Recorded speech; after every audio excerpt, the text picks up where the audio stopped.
Tengan ustedes muy buenos días, jóvenes estudiantes. Hoy vamos a desarrollar un repaso general de las 5 sesiones que hemos desarrollado, con la finalidad de algún modo, eh, ¿no? Reforzar de todo lo que ya saben ustedes para que den sus exámenes. El primer tema que habíamos desarrollado son los géneros literarios, ¿sí? Son los distintos grupos y categorías en los que se clasifican las obras literarias teniendo en cuenta su contenido. Esto se ha hecho, esta clasificación, para su mejor comprensión y su estudio de cada una de las obras literarias. Tradicionalmente, ¿no? Los géneros literarios se clasifican en género épico, lírico y dramático.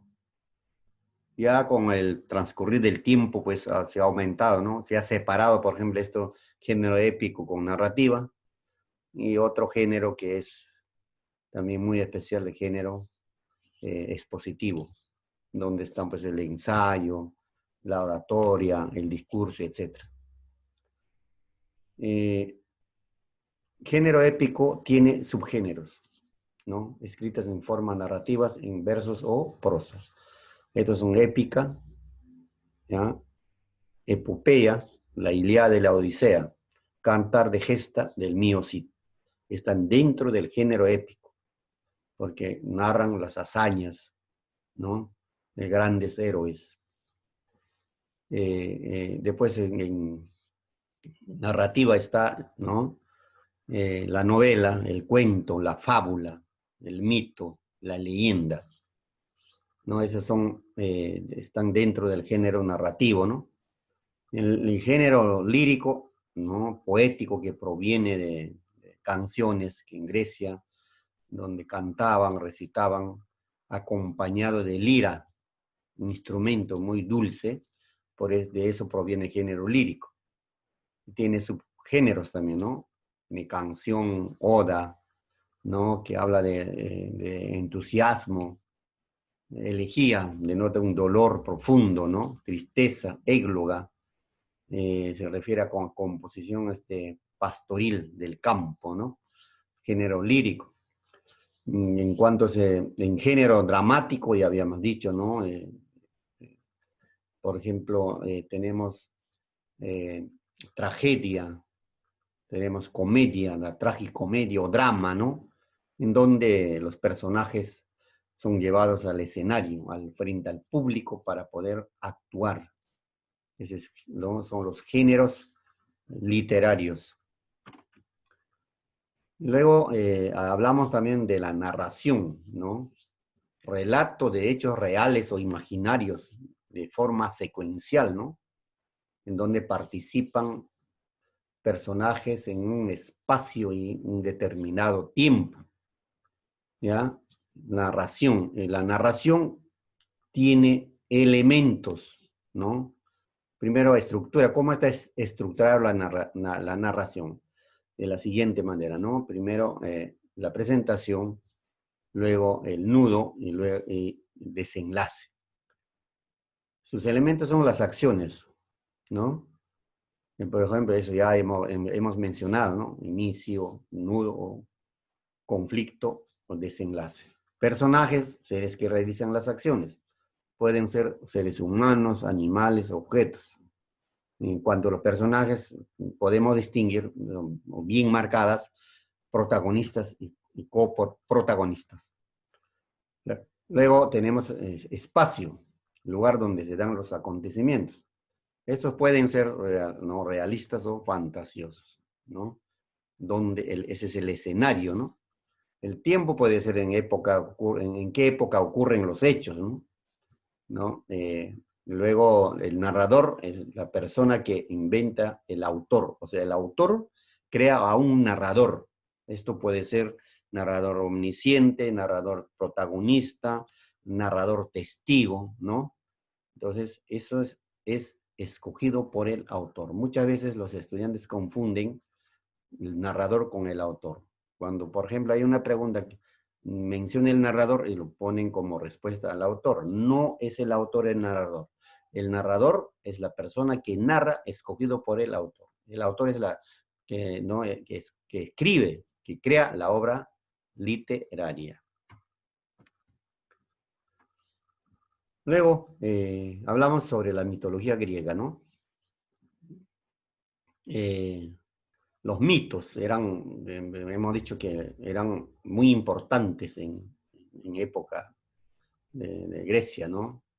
Ellos vivían entre mitos porque consideraban como verdaderos.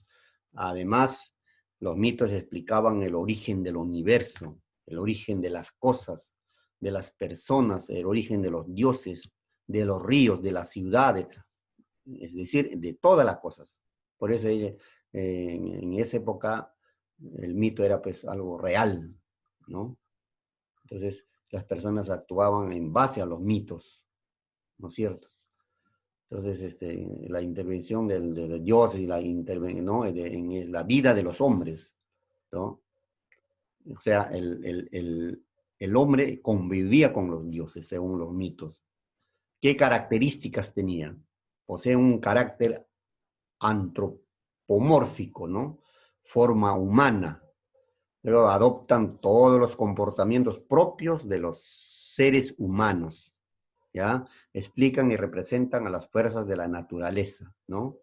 Comparten con los humanos la cólera y el deseo de venganza. Esto se refiere a los dioses, ¿no? Los números de dioses de la mitología griega son, en definitiva, la respuesta a los interrogantes que el ser humano se plantea sobre el universo, ¿no es cierto? Entonces, acá nos da a entender de que los mitos, pues, era un conjunto de narraciones fabulosas, ¿no? ¿No?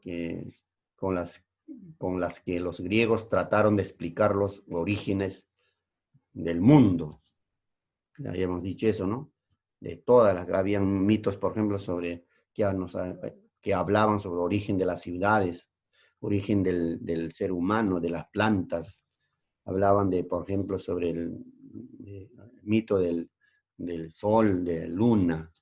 Todas esas cosas, entonces, está llena de mitología esta ciudad pujante que en aquella época floreció mucho, ¿no?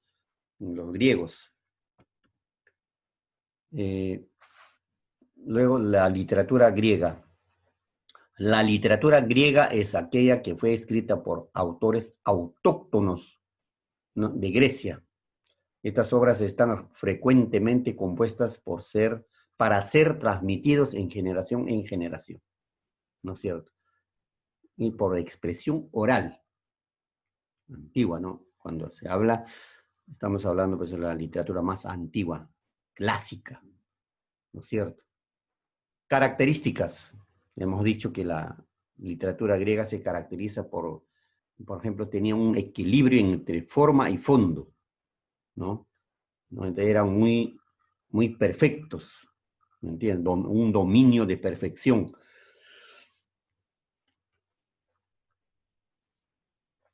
Su visión del mundo se reflejaba en las manifestaciones líricas, ¿no?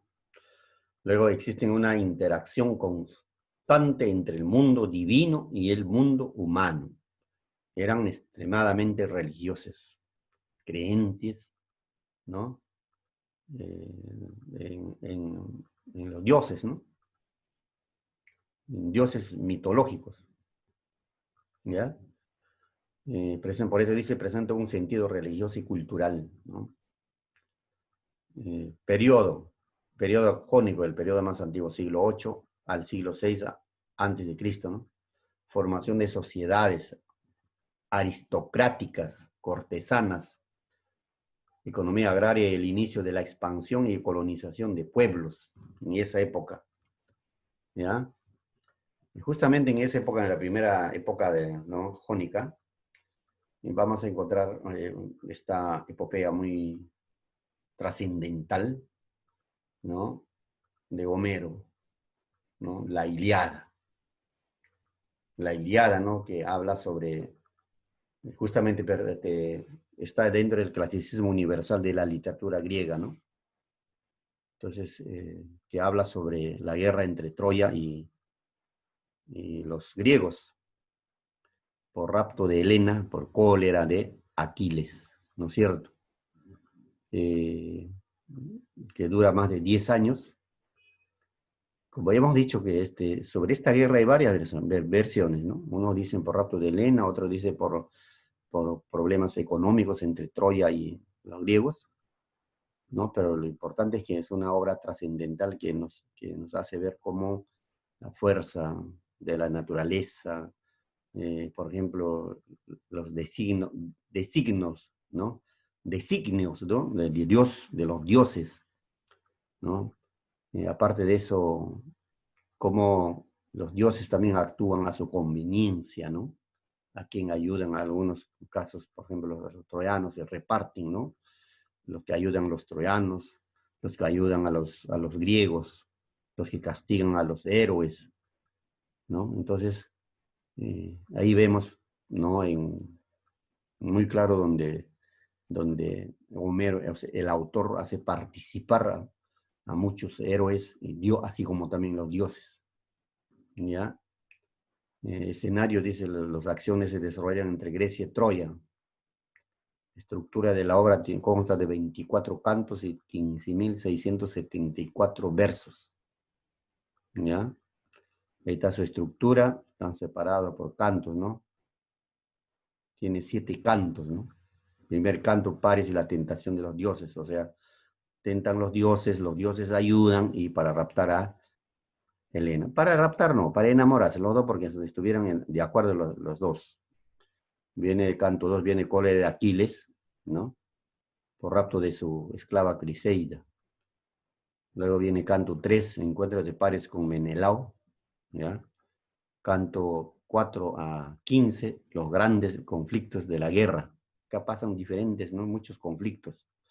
Canto 16, Patroclo interviene en la lucha con Héctor. Y luego viene canto 19 a 21, la defensa del cadáver de Patroclo. Héctor mata a Patroclo, ¿sí? Entonces ahí viene ya cuando ya Patroclo era su amigo, ¿no? Íntimo de Aquiles, ¿ya? Entonces al ver que su amigo lo han asesinado, pues él regresa a la guerra, a luchar, enfrentarse con Héctor y venga la muerte de su amigo, matándole a Héctor.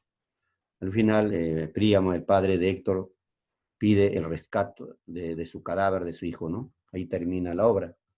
Aquí tenemos personajes, ¿no? Agamenón, rey de Argos, jefe de ejército griego. Aquiles, el de los pies ligeros, hijo de la diosa Tetis, el más grande guerrero griego. Héctor, héroe troyano, hijo de Príamo, ¿no? Briseida, esclava de amada de Aquiles.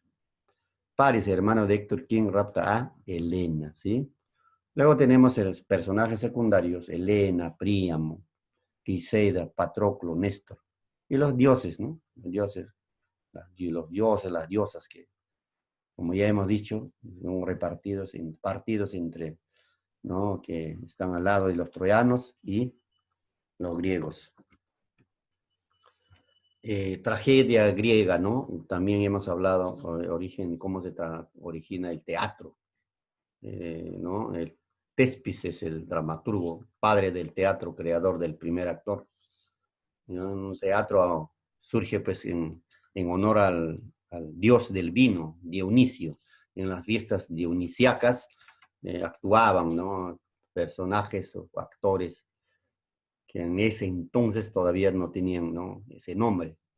Entonces caracterizaban a los animales, ¿no? Se vestían de animales y actuaban. Tenían máscaras también, ¿no? Un teatro algo rudimentario. Luego luego aparecen 3 grandes dramaturgos, ¿no? ¿No? Esquilo, ¿no? Un padre de la tragedia, un moralizador. Sófocles, ¿no? Es un humanizador, ¿no? Entonces, Esquilo, con su obra La Orestiada, Agamenón, las Eumíderes, las Coéforas, ¿no? Sófocles, Edipo en Colona, trata sobre la muerte de Edipo. Antígona, el entierro de Polinesis, ¿no? Nices. Luego Edipo Rey, el cumplimiento del destino. ¿Ya? Entonces tenemos Eurípides con la obra Medea. ¿Cuál era la finalidad del teatro griego en esa época? Catarsis, que significa purificación del alma. ¿No? En esta parte, la tragedia más sobresaliente, importante también, ¿no? Es que nos hace pensar, que nos hace reflexionar cómo el ser humano, ¿no? Podemos ser muchas cosas en muchas ocasiones, o a veces como, ¿no? Eh, el ser humano se convierte en el juguete del destino, ¿no? Ante las cosas que pueden pasarte, entonces nosotros nos convertimos como un juguete, como cualquiera, ¿no? A veces pasamos por cosas sin darnos cuenta o sin tener ninguna culpa, como lo es Edipo, rey, ¿no? ¿No? Y que gracias a sus padres que eran desconfiados, que, que hacen leer una carta o oráculo en ese, para ver cómo era, ¿no? Entonces, cómo iba a ser, entonces, ¿no? Le dicen que, ¿no? El oráculo dice de que va a ser un rey tirano, va a matar a su padre, qué sé yo, ¿no? A raíz de eso tratan de matarlo prácticamente al hijo recién nacido a través de un sirviente que lleva lejos y que lo mate, ¿no? Pero felizmente no, por cosas de la vida o del destino, porque ya estaba predestinado su vida de él, ¿no? No lo matan, se cuelga a un árbol y lo deja ahí, entonces el llanto del niño pues hace escuchar a los pastores. Uno de los pastores de Corinto lo recoge y le da a su patrón, el rey Pólipo, ¿no? Rey de Corinto. Entonces ahí allí Edipo crece como su verdadero hijo del rey de Corinto. ¿Ya? Entonces, pero como siempre la gente de esa época creía en estos oráculos, la gente que predestinaba, eh, bueno, pues Oráculo Edipo también se entera por eso, ¿no? De que verdaderos padres no eran ellos, sino que o sea, y aparte de eso también que iba a haber tragedia. Oráculo le dijo que le iba a matar a su propio padre. Entonces, al saber eso, pues Edipo se aleja de su pueblo, de donde está, ¿no? Se aleja sin saber, camina lejos. En el camino se dice de que se encuentran con un grupo de personas que eran malos, hay una tregua y ahí él mata a una persona, ¿no? Y a los otros los salva, a sus acompañantes. Entonces, y sigue su camino, pasa el tiempo, llega a Tebas, sin saber, llega a Tebas y entonces, y como los seguidores de esa persona que le mató, que como Edipo le había salvado, entonces ellos eran de Tebas, de repente eran gente muy importante, entonces a Edipo en agradecimiento le proclaman como nuevo rey, ¿no? Entonces proclaman como nuevo rey y le entregan una dama para que pueda casarse. Entonces él se casa, procrea, y viven una vida muy, muy alegre, 10 años, pero de ahí viene el castigo divino de la naturaleza, del Dios, qué sé yo. Entonces la gente muere, una peste tremenda, el pueblo se levanta contra el rey, entonces el rey tiene que saber por qué, él tiene que dar una solución. Él tampoco no sabía por qué. Entonces él manda llamar a uno de los mejores personas videntes que leía a través de su oráculo, Tericias, un anciano de 80 años. Entonces él lo dice, ¿no? Yo estoy hablando con la misma persona, con el mismo culpable. Entonces dirija a Edipo mismo, ¿no? Entonces, tú eres culpable, ¿no? Entonces, él lo dice todo, ¿no? Que esa persona que había matado era su padre y la mujer que se ha casado era su madre, ¿no? Entonces, por eso era el castigo. Al saber eso, pues, Yocasta, a la vez su mamá y su esposa, ¿no? Se suicida y al ver eso, también Edipo, pues, ¿no? Tiene que alejarse del pueblo. Es desterrado muy lejos para nunca más volver. Entonces, ese es Edipo Rey.